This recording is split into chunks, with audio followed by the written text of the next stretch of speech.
The ArQuives was founded in 1973 as the Gay Liberation Movement Archives. It was founded out of the collective of the Body Politic, which was a newspaper that was run here in Toronto.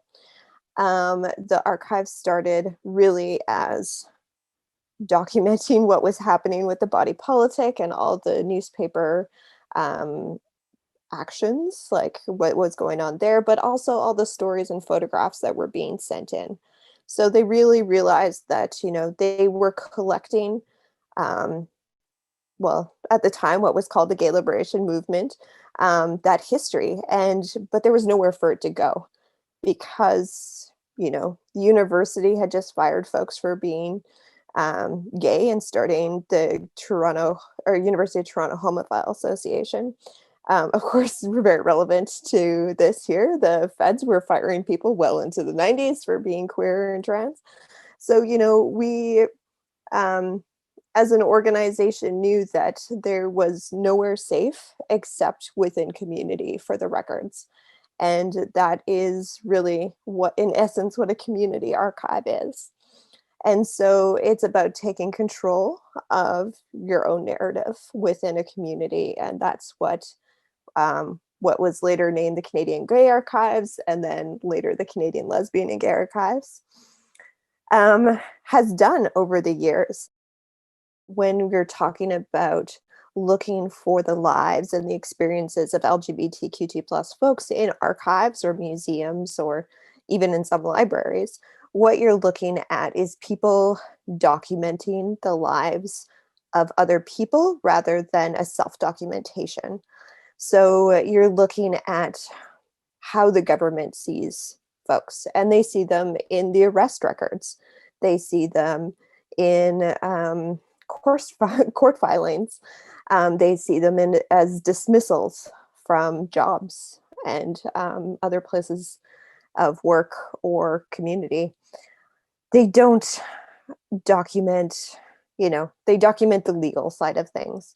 And that's what archives were set up for in most of those cases. Library and Archives Canada, provincial archives that exist across the country are set up to document the going-ons of government. But if we rely on those archives to document the lives of everybody, we're definitely only going to get part of the story because that part of the story is from a government point of view. I think that most oral histories, especially when they happen within communities, are important. And I think that documenting something like the Purge, which until this moment has almost exclusively been documented by those that were doing the wrongdoings rather than those that were affected, is really an opportunity to make sure that the voices of the people that were the most impacted, the people that had their careers destroyed or their lives changed forever, really making sure that their stories from their own point of view, from their own words, really get a chance to have a chance to stand on their own. There is some material. Some of it has been donated by survivors of the purge. Some material is research that was done by members of different collectives that were looking into it as an issue, in the 80s and 90s. And there are records that inadvertently kind of connect with that. So there's service records of different folks that weren't out at the time, right? So it's really a bunch of different ways that you can kind of connect all the pieces together. Um, there is also, examples of people requesting and getting some responses back from the federal government asking for more information, like freedom of information requests about what was going on. So we've got those records as well that show how the community was kind of talking about it or kind of trying to figure out what was going on and what kind of was happening. These records were really going to represent an opportunity for folks to voice their own histories, and for it to be a chance for them to, put on record really in a very, formal way their experience. And, that is a very powerful thing to be able to do. It's not just for themselves, but for the communities that they're a part of.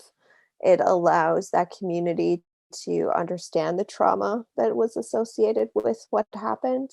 And it allows, future generations to really be able to understand that experience, not just in the abstract, but in a very personal way. And those personal stories are really what will make the difference in understanding how the community, a larger community, was affected. This was not just something that, only touched the lives of LGBTQ2 plus service members and government workers. This is something that had a larger impact on the Canadian historical narrative. And making sure that those stories are preserved and making sure that those stories are told, um, and making sure that, the next generation sees them and hears them is really what is most important. Our hope is to make them as accessible as possible. Um, the people that use the archives are really quite a range. So, we have high school students come in, even as young as middle school students that come in to do tours and to look at records. But we also have folks from the media and researchers and university students. And then we just have regular LGBTQ2 plus community members who want to come in and learn some more about the history. When you are a found community rather than necessarily one that you are born into, it can be difficult to find the history and to find community. And so, by making these stories as accessible as possible, be it online or by making sure that, it's accessible for teachers who are interested in using it in curriculum, we're making sure that, it's a little bit easier for youth to find that history and to be able to relate to it in some way or understand the people, the ancestors and the elders that came before them, and to really like be able to connect with that. I think that one of the things that is really important to kind of tease out is that, these are going to be stories that are going to be used by a wide range of people. And, you know, but I think the connection to community and the connection to the LGBTQ2 plus community is really important. And so, we're grateful for the opportunity to be able to be the place where these collections will sit and be able to make them accessible to folks because really we have been doing this work for almost 50 years, and being able to bring in a collection like this amplifies the other stuff in the collection that also deals with these experiences. And so it's really just a great opportunity to be able to showcase this history, and we're really looking forward to receiving the material and working with it in the future.